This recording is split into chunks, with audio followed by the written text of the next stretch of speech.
अपनी गज़ल की अपनी अलग ही बहर है। चलो चलें वहाँ जहाँ कल्पनाओं का शहर है। आइए दोस्तों, मिलते हैं कुछ नए किरदारों से, मेरे यानी केशव सक्सेना के साथ। और आज मैं आपको सुनाने जा रहा हूँ मोहित शर्मा स्वतंत्र गंगाधर की लिखी कहानी पुण्यतिथि का छठा भाग। पुण्यतिथि भाग 6। दोस्तों, अभी तक आपने जैसे सुना था, मोहित और उसकी बहन को पता चल चुका था कि उनकी माँ को लास्ट स्टेज ब्लड कैंसर है। वो परेशान हैं और माँ ने राखी की शादी के लिए मोहित से कहा है। अब उससे आगे का भाग यहाँ सुनते हैं। मैंने एक अच्छा सा लड़का देखकर राखी की शादी मम्मी के सामने ही करवा दी थी।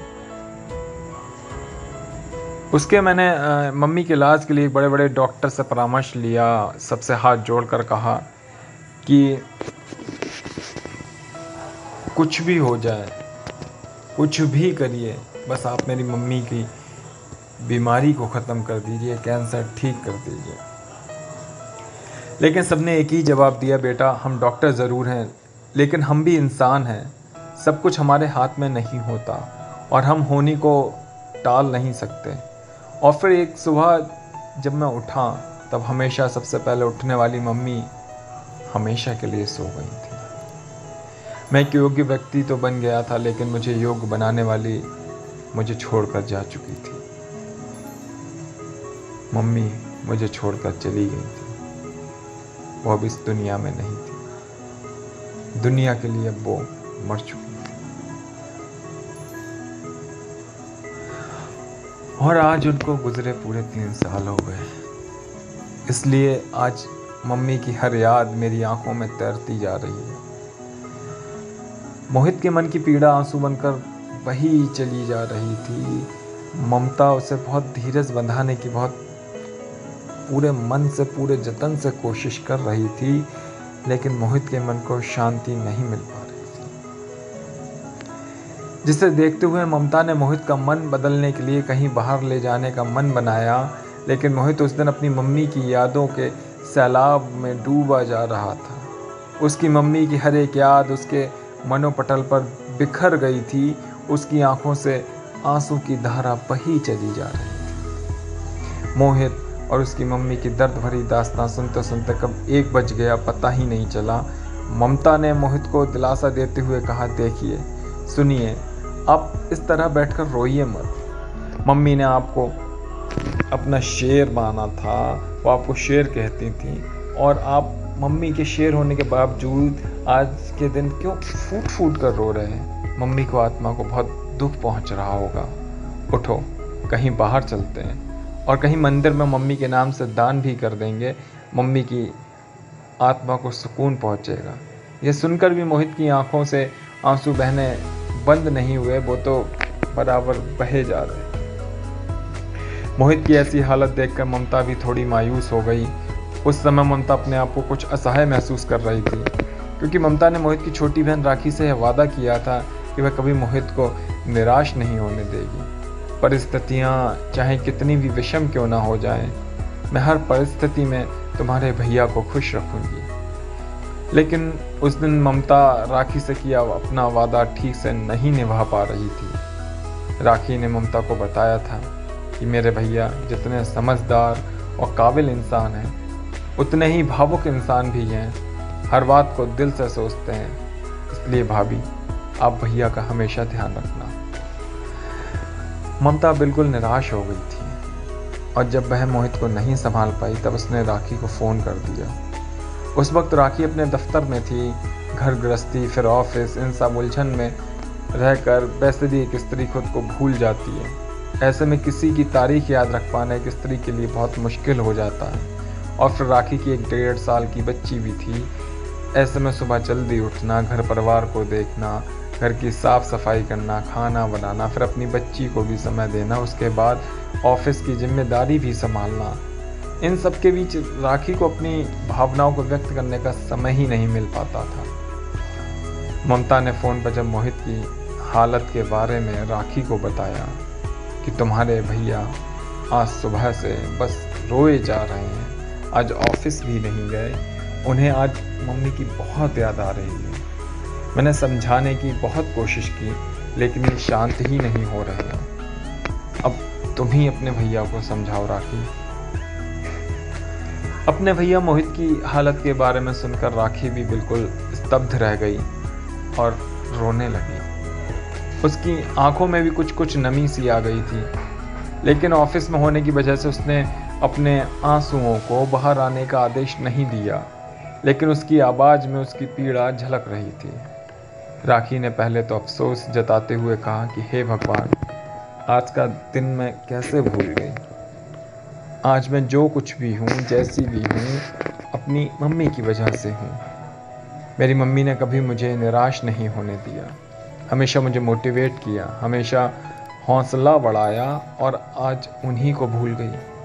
मुझे बहुत बुरा लग रहा है भाभी। मम्मी मुझे कभी माफ़ नहीं करेंगी।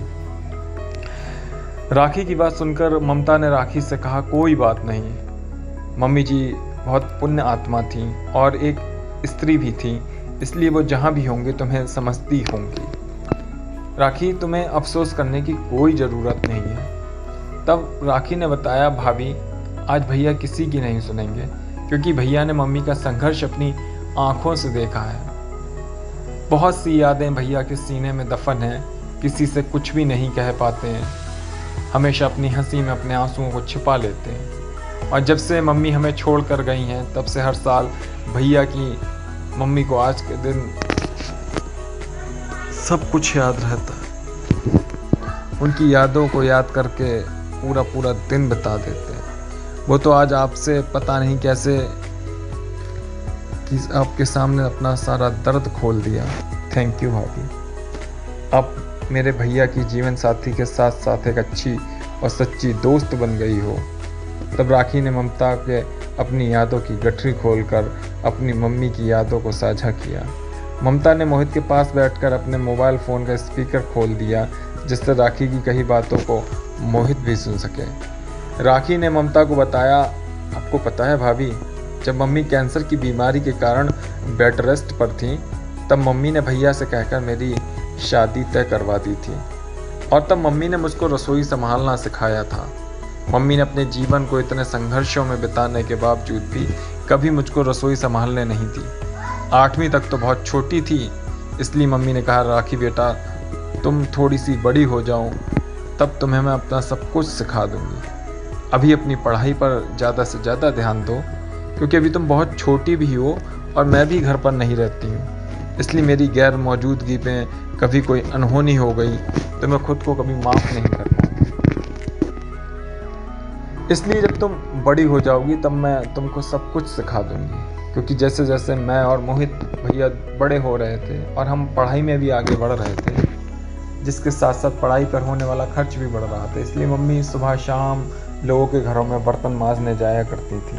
और जब धीरे धीरे हम दोनों की पढ़ाई का खर्च बढ़ने लगा, क्योंकि हाई स्कूल, इंटर और ग्रेजुएशन में 2-3 कोचिंग हुआ करती थी, और उसकी कोचिंग की फ़ीस के लिए पैसे जब कम पड़ने लगे, तब मम्मी लोगों के घरों में बर्तन मांजने के अलावा इधर उधर बड़ी बड़ी इमारतों के निर्माण स्थल पर जाकर 10-12 मंजिल ऊंचाई पर ईंटों का ढोना शुरू कर दिया। तब जाकर मम्मी हमारी फ़ीस के लिए पैसा इकट्ठा कर पाती थी। इतना संघर्ष करने के बाद भी मम्मी ने कभी हार नहीं मानी और हमें इस काबिल बना। 8वीं की परीक्षा के बाद हाई स्कूल, इंटर, फिर बीएससी की परीक्षा में अच्छे नंबर लाकर दिखाने का वादा लेकर मम्मी ने कभी मुझे खाना बनाने नहीं दिया, कभी रसोई घर में जाने नहीं दिया, और सुबह काम पर जाने से पहले ही हम लोगों के लिए शाम तक का खाना बनाकर रख जाती थी। और फिर साइंस ग्रुप में पढ़ाई के बावजूद मुझे समय भी नहीं मिल पाता था कि ये कुछ सीख पाती, और मैंने भी मम्मी के संघर्ष को देखते हुए जी जान से मेहनत करके हर एक कक्षा में अच्छे अंक प्राप्त किए। और जब भी मम्मी मेरी मार्कशीट देखा करती थी, उनकी आंखों में एक अलग खुशी, एक चमक हुआ करती थी।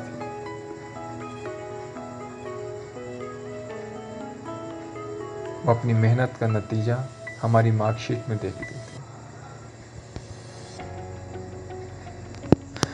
दोस्तों, ये थी मोहित शर्मा स्वतंत्र गंगाधर की लिखी कहानी।